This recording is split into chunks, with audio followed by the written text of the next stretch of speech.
Assalamualaikum warahmatullahi wabarakatuh. Bismillahirrahmanirrahim.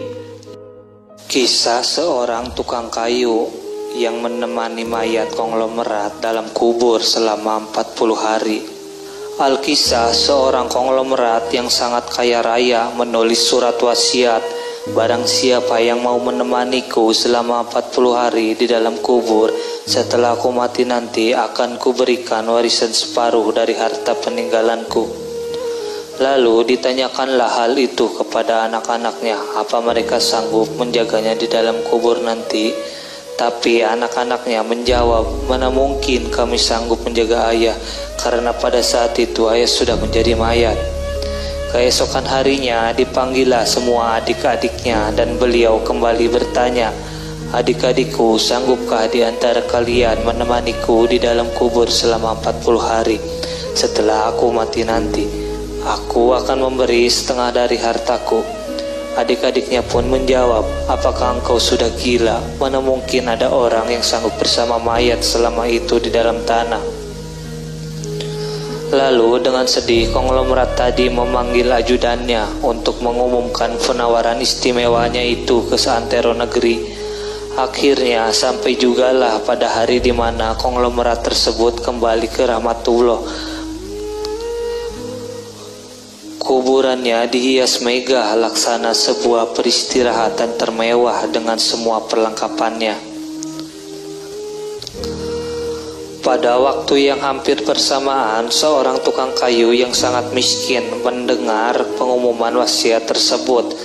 Lalu tukang kayu tersebut dengan tergesa-gesa segera datang ke rumah konglomerat tersebut untuk memberitahukan kepada ahli waris akan kesanggupannya.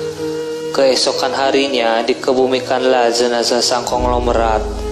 Si tukang kayu pun ikut turun ke dalam liang lahat sambil membawa kampaknya yang paling berharga. Yang dimiliki si tukang kayu hanya kampak untuk bekerja mencari nafkah. Setelah 7 langkah, para pengantar jenazah meninggalkan area pemakaman. Datanglah malaikat mungkar dan nakir ke dalam kubur tersebut. Si tukang kayu menyadari siapa yang datang. Ia segera agak menjauh dari mayat konglomerat. Di benaknya sudah tiba saatnya lah si konglomerat akan diinterogasi oleh malaikat mungkar dan nakir. Tapi yang terjadi malah sebaliknya. Malaikat mungkar dan nakir malah menuju arahnya dan bertanya, apa yang kau lakukan di sini? Aku menemani mayat ini selama 40 hari untuk mendapatkan setengah dari harta warisannya. Jawab si tukang kayu.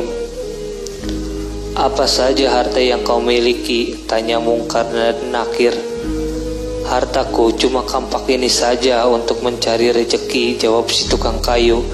Kemudian mungkar dan nakir bertanya lagi, dari mana kau dapatkan kampakmu ini? Aku membelinya, balas si tukang kayu.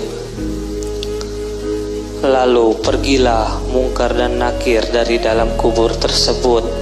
Besok di hari kedua mereka datang lagi dan bertanya, apa saja yang kau lakukan dengan kampakmu? Aku menebang pohon untuk dijadikan kayu bakar, lalu aku jual ke pasar, jawab tukang kayu. Di hari ketiga ditanya lagi, pohon siapa yang kau tebang dengan kampakmu ini? Pohon itu tumbuh di hutan belantara, jadi enggak ada yang punya, jawab si tukang kayu. Apa kau yakin? Lanjut malaikat. Kemudian mereka menghilang. Datang lagi di hari keempat, bertanya lagi, adakah kau potong pohon-pohon tersebut dengan kampakmu ini sesuai ukurannya dan beratnya yang sama untuk dijual? Aku potong dikira-kira saja, mana mungkin ukurannya bisa sama rata, tegas tukang kayu.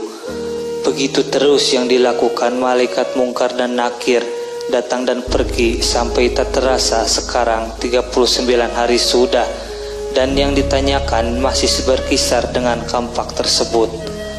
Di hari terakhir yang ke-40 datanglah mungkar dan nakir sekali lagi bertemu dengan tukang kayu tersebut. Berkata mungkar dan nakir, hari ini kami akan kembali bertanya soal kampakmu ini. Belum sempat Mungkar dan Nakir melanjutkan pertanyaan, si tukang kayu tersebut segera melarikan diri ke atas dan membuka pintu kubur tersebut. Ternyata di luar sudah banyak orang yang menantikan kehadirannya untuk keluar dari kubur tersebut.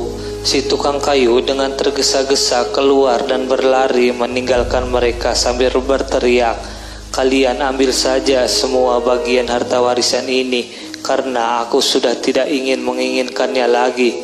Sesampai di rumah, si tukang kayu berkata kepada istrinya, "Aku sudah tidak menginginkan separuh harta warisan dari mayat itu. Di dunia ini harta yang kumiliki padahal cuma satu kampak ini, tapi malaikat Mungkar dan Nakir selama 40 hari yang mereka tanyakan dan persoalkan masih saja di seputar kampak ini. Bagaimana jadinya jika kalau hartaku begitu banyak? Entah berapa lama dan bagaimana aku menjawabnya." Dari Ibnu Mas'ud radhiyallahu dari Nabi Muhammad SAW bahwa beliau bersabda, "Tidak akan bergerak tapak kaki anak Adam pada hari kiamat hingga ia ditanya tentang 5 perkara, yaitu umurnya untuk apa dihabiskannya, masa mudanya kemana dipergunakannya, hartanya dari mana ia memperolehnya dan kemana ia dibelanjakannya, ilmunya sejauh mana diamalkannya." Hadis riwayat Tirmidzi.